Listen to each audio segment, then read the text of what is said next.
點樣將實用性、個性化同埋美感緊密咁樣結合呢？能夠將3樣元素都做到，都全部要經過精準同埋細心思考得出嚟嘅結果。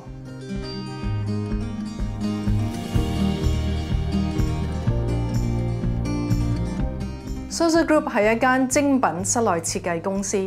係我喺2010年成立嘅。我自己係新加坡註冊建築師。之前我哋主要設計嘅係高端客戶嘅豪宅同埋佢哋嘅特色項目。而家我哋業務擴展到公眾嘅特色項目，譬如瑪利諾小學圖書館、畫家畢加索展覽館等。Sosa 亦都好榮幸得到業界嘅認同同埋嘉許。去年2023年，香港設計師協會50週年主辦嘅比賽中，我哋贏得最佳美學價值大獎。而今年我哋更上一層樓，我哋更榮獲佢哋頒發嘅 The Grand Award of the Year。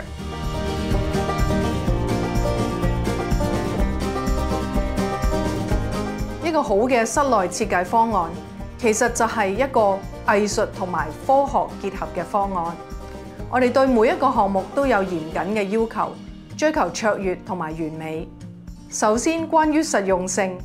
我哋要真正了解客戶嘅生活形態，亦都要明白佢哋嘅需求，然後再加上我哋對空間比例、人體工學嘅研究，我哋先至可以做到佢哋得心應手嘅空間。至於個性化，咁我哋就真係要知道客戶嘅喜好，從佢哋講出嚟，又或甚至唔講出嚟嘅細節，我哋都要理解同埋明白。講到美感，呢樣嘢好似好抽象，但係其實都係由好多唔同嘅元素完美配合而達到嘅。其中有外形嘅設計啦、家私同埋其他元素嘅均衡排列、顏色同埋材料嘅配搭、燈光嘅調節等元素，其實都係好科學㗎。最後點樣將實用性、個性化同埋美感緊密咁樣結合呢？能夠將3樣元素都做到，其實冇嘢係偶然嘅，都全部要經過精準同埋細心思考得出嚟嘅結果。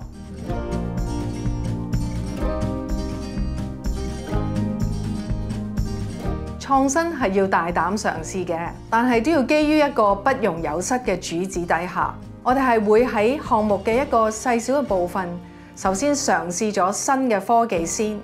確定咗可行、可靠同埋耐用，先會大幅度咁樣用喺我哋嘅項目裡面，從而保證高質量嘅設計同埋施工服務。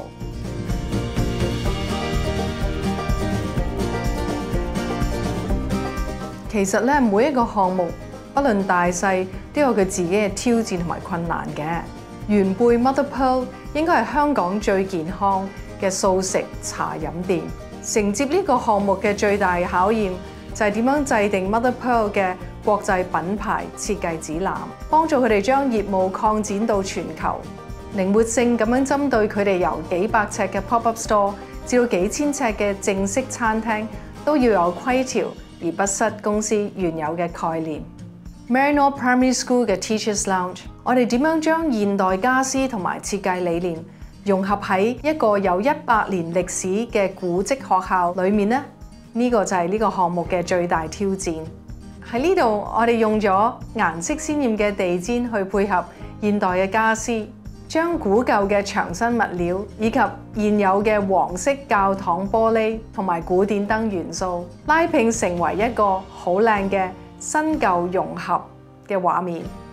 第3個項目係劉思坤香港音樂學院，點樣為著名嘅音樂家去設計佢喺香港嘅旗艦學校，係呢一個項目嘅挑戰。設計方面，我哋係用咗黑白琴鍵作為設計主體。至於實用性嘅隔音問題同埋場地應用嘅靈活性，我哋都要有創意咁樣一一去解決。呢度我哋設計咗多用途嘅音樂廳，亦都用咗弧形隔音玻璃，令到學生練3個琴嘅時候都可以感受到外面大自然嘅氣息。